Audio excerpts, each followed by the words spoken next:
Senador Ricardo Monreal, presidente de la Junta de Coordinación Política y líder de la mayoría de Morena aquí en el Senado de la República, gracias por recibirnos en este recinto. Gracias. No, al contrario, tocayo, bienvenido como siempre. Saludo a todo tu auditorio para enviarles un abrazo a todos.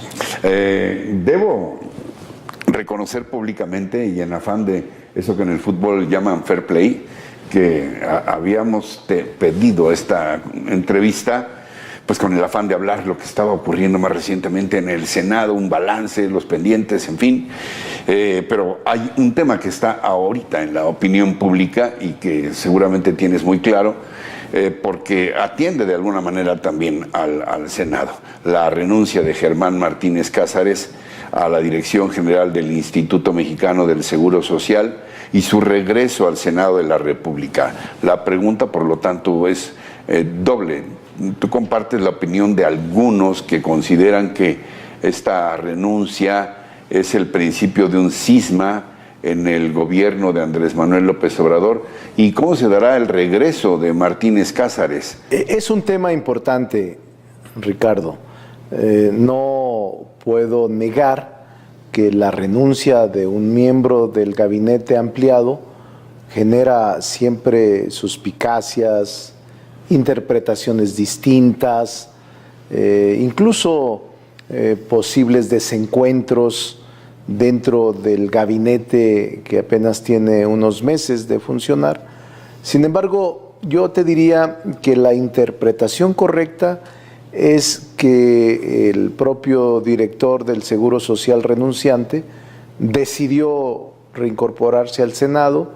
Estimo que Germán Martínez es un federalista, es un hombre que yo lo conozco desde hace tiempo y es un hombre con una visión muy clara de país.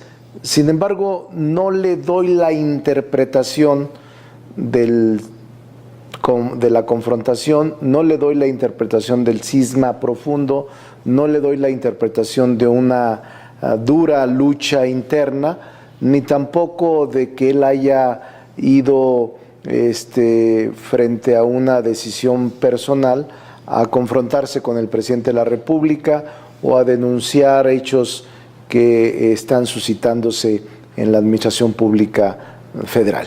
Entonces yo más bien lo veo como un gesto auténtico de un servidor público con experiencia, en donde él creyó que no acomodaba su propósito y que no se sentía cómodo con las políticas públicas implementadas en la Secretaría de Hacienda. Desde mi punto de vista, tocayo, yo hablé con él días antes, debió resistir. Quizá la política pública de combatir la corrupción es sin duda afortunado, pero la política pública de concentrar las compras, la proveeduría, las licitaciones en una dependencia de Hacienda no sea totalmente adecuada desde el punto de vista del exdirector.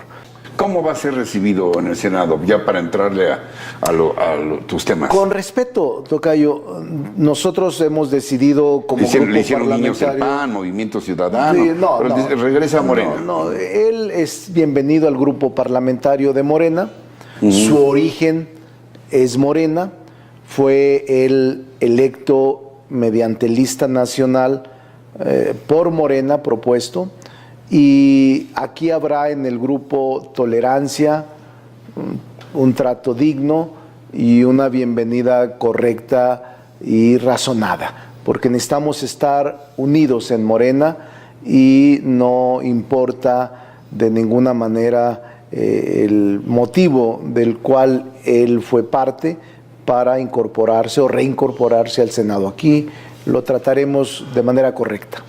Hablemos pues ahora de los temas que te ocupan y que te apasionan, porque bien sé de tu agenda, a veces que termina aquí en horas de la madrugada y empieza muy temprano. La pregunta que nos hacemos gran parte de los mexicanos es si con la aprobación de estas leyes secundarias en lo que hace a la creación polémica de la Guardia Nacional y sobre todo al debate de si se militariza o no del país, debe seguir siendo una preocupación. ¿Hay o no letras chiquitas en estas leyes secundarias? Has tocado el tema clave de la semana y de muchos meses, yo diría años, porque el principal problema del país es la inseguridad pública y la violencia, que se ha venido agravando, que se ha recrudecido en los últimos años, y para mí sí es la estrategia correcta la Guardia Nacional.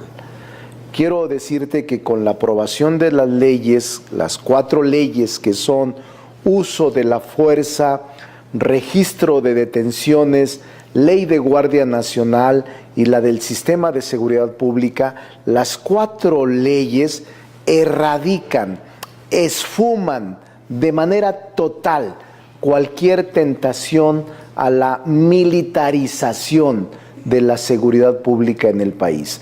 En el pasado, los militares se ocuparon principalmente de atender focos rojos y la lucha contra la delincuencia organizada. La famosa guerra. La guerra contra el narcotráfico o el crimen organizado, que no tenía base constitucional ni menos base legal.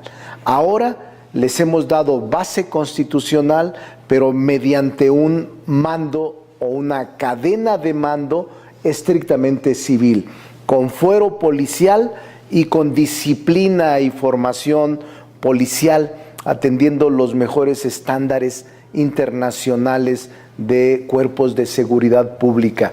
Nosotros estamos confiando en que las leyes te permitan construir un cuerpo de élite en el que esté preparado, formado, que tenga perspectiva de género y que tenga una capacidad de entendimiento de derechos humanos para la no violación de los mismos.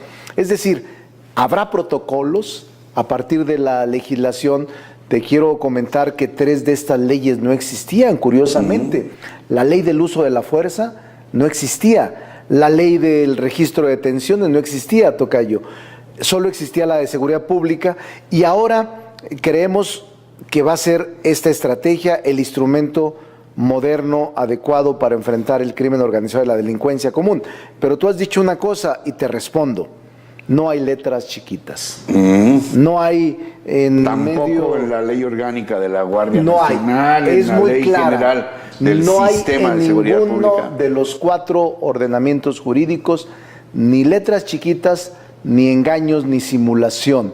Al contrario, atendimos los reclamos y las observaciones y recomendaciones de la ONU, de la Corte Interamericana de Derechos Humanos y sus últimas resoluciones, y de colectivos de derechos humanos.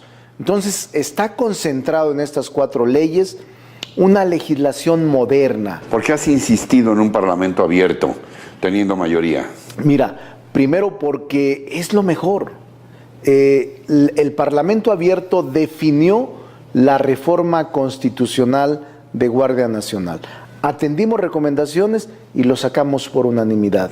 Hoy tardamos 45 días, tocayo, reuniéndonos día con día, semana con semana, incluyendo sábados y domingos en algunas de ellas, y redactamos y revisamos artículo por artículo de las 4 leyes. Aquí en esta mesa, que se puede panear, estaban los representantes de los partidos políticos, los redactores y los representantes del gobierno federal. El subsecretario que ahora es director del IMSS, Zoé Robledo, estaban los representantes de Alfonso Durazo, estaban los representantes de la Fiscalía y de también la Consejería Jurídica de Julio Scherer. Es decir, tocayo, estábamos en una discusión, en una auténtica colaboración de poderes entre el Ejecutivo y el Legislativo. Casi 45 días de discusión y modificamos de los cuerpos originales de los documentos de trabajo presentados por el Ejecutivo Federal 238 artículos que los modificamos totalmente. Eso te habla de que es un trabajo profundo, acucioso, serio y muy responsable por parte de quienes conformamos el Congreso de la Unión. ¿Cuál dirías finalmente y cuál sería el compromiso tuyo ante quienes nos ven y nos escuchan de los pendientes que vienen para el Senado? Has tocado los 3 temas claves. Germán y su renuncia, resultados del periodo extraordinario y las leyes aprobadas, y un último, pendientes.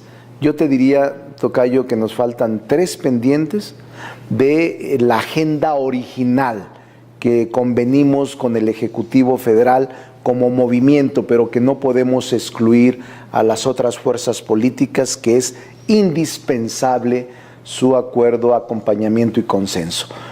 3 materias. Una, revocación de mandato, que está pendiente y que hay un interés del grupo que yo coordino por legislar, y que es reforma constitucional. 2, el tema de consulta popular, para que no se dé en la práctica ni a mano alzada ni procedimientos dudosos de consultas populares, sino que sean procedimientos debidamente regulados y debidamente organizados por los órganos facultados, en este caso darles plena credibilidad. Plena credibilidad, con credencial, con formatos, con resultados, con vigilancia, con mesas receptoras.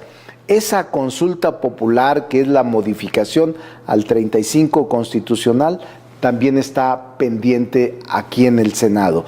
Y una última que yo te diría que es clave son extinción del dominio, que son los bienes que con el tiempo sostienen, conservan, compran, adquieren los delincuentes o quienes se dedican al crimen organizado, al terrorismo, a delitos contra la salud, o corrupción, o huachicoleo, o incluso secuestros, o actividades ilícitas. Todos los bienes que se aseguran por parte de la Fiscalía no tienen destino, y estamos intentando que en la ley de extinción de dominio tengan un destino, que es el instituto que le ha llamado Andrés Manuel de regresar lo robado al pueblo.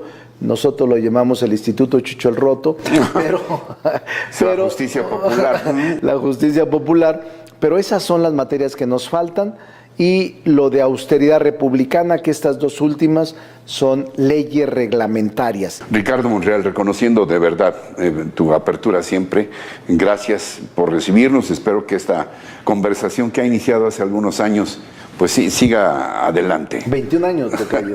Gracias. 21 años. Gracias, senador. Saludos. Gracias también a ustedes por su atención, por su compañía, y lo que más aprecio, su confianza en este espacio. Hasta la próxima semana. Hasta entonces, hasta siempre.